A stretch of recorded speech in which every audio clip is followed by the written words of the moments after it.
welcome to the Deep Dive.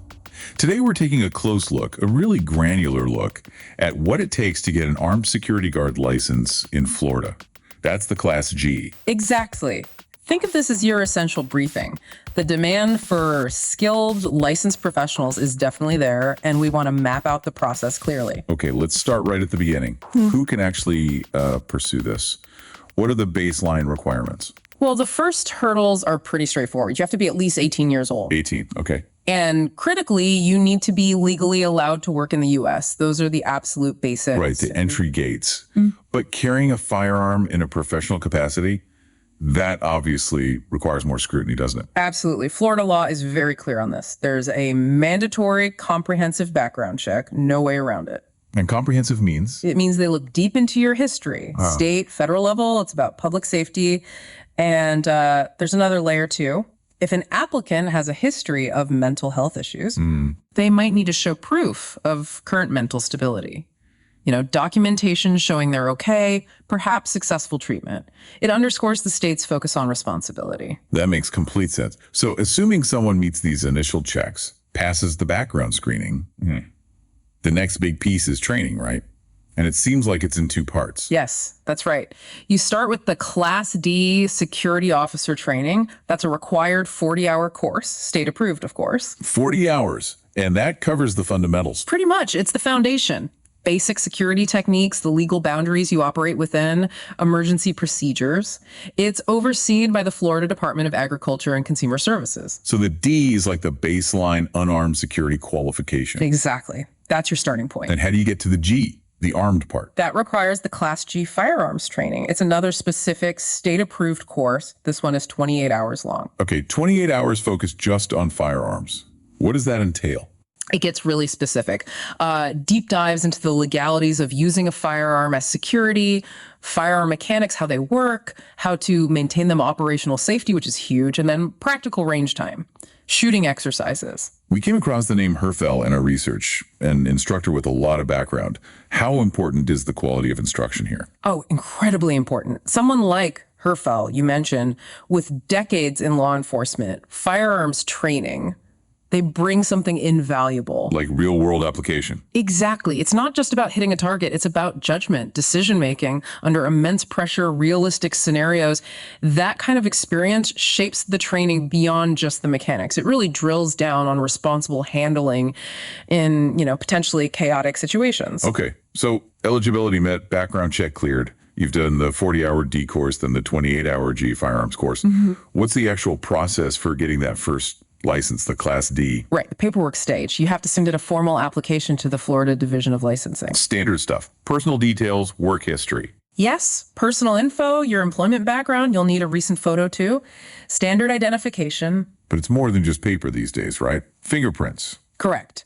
Electronic fingerprint submission is a key part. That's how the Florida Department of Law Enforcement and the FBI run their checks. Okay. And naturally, there are application fees you have to pay along the way.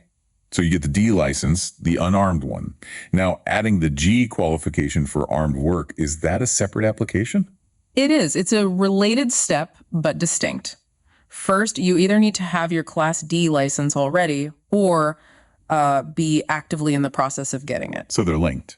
Definitely. Then you need to provide the paperwork, the proof you successfully completed that 28-hour firearms course we talked about. Proof, more checks. That's the pattern. You'll face another background check, very similar to the one for the Class D. Okay. And crucially, you have to pass the firearms proficiency demonstration. That's part of the G training, the practical test. Shows you can actually handle the firearms safely and effectively.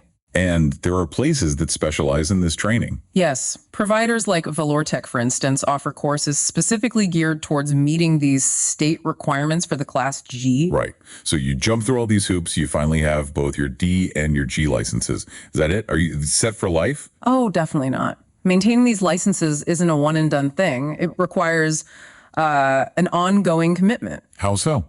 Well, for Class G holders, the armed guards, there is an annual requirement. Every year, you need 4 hours of firearms requalification training. 4 hours annually to keep skills sharp. Precisely. Firearms skills are perishable. This ensures you stay current, stay proficient, follow best practices. And the licenses themselves need renewing. They do. Both the Class D and the Class G licenses expire. You have to renew them every 2 years, biennially. And renewal means? Proving you've kept up with the required training, like that annual firearms requalification, and paying the renewal fees. It's a cycle.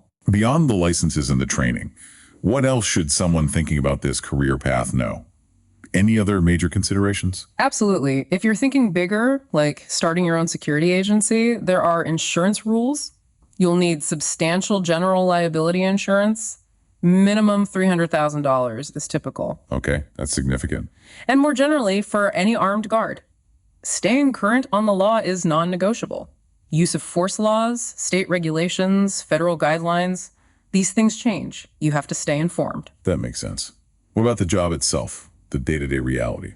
Well, while it's not an official licensing requirement, let's be practical. Good physical condition is often necessary. You mean standing for hours, patrols? Yeah, standing, walking, potentially needing to respond physically to a situation, it can be demanding. It's something aspiring guards really need to consider honestly about themselves. So for someone listening right now, seriously considering becoming an armed security guard in Florida, what's the essential advice? Preparation is key.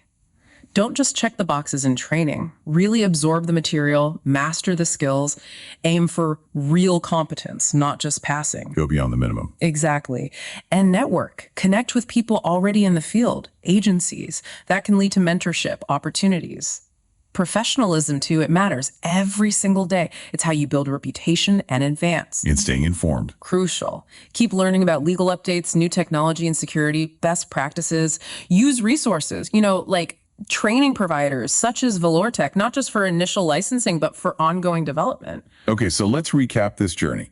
To get that Class G armed license in Florida, you need to meet age and work requirements, pass background checks, complete the 40-hour Class D unarmed training. Then the intensive 28-hour Class G firearms training. Right, then apply separately for each, more checks, pay fees, prove you can shoot proficiently. And commit to annual requalification and renewing your licenses every 2 years. It's definitely a serious multi-layered process. It really is. And it highlights the level of responsibility involved.